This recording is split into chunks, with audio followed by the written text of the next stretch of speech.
Hello everyone, welcome to the channel. I received a question. Someone asked how to check if a genuine Epson printer driver is installed on your computer. So what you need to do is you need to select Start, search for Control Panel,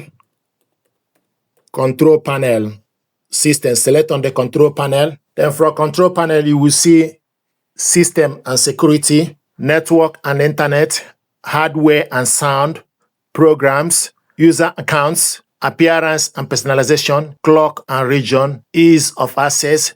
So go to Hardware and Sound. You will see View Devices and Printers. Select View Devices and Printers. You need to scroll down to select Printers and Scanners. If you install the printer, you will see the printer on your computer. Scroll down to select Print Server and Property. Then you select Drivers. Then it will show you all the printers available.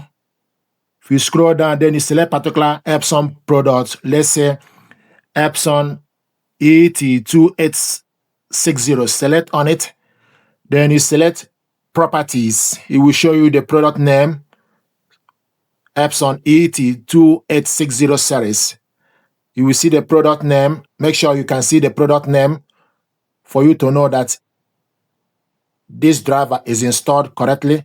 So you check the product name.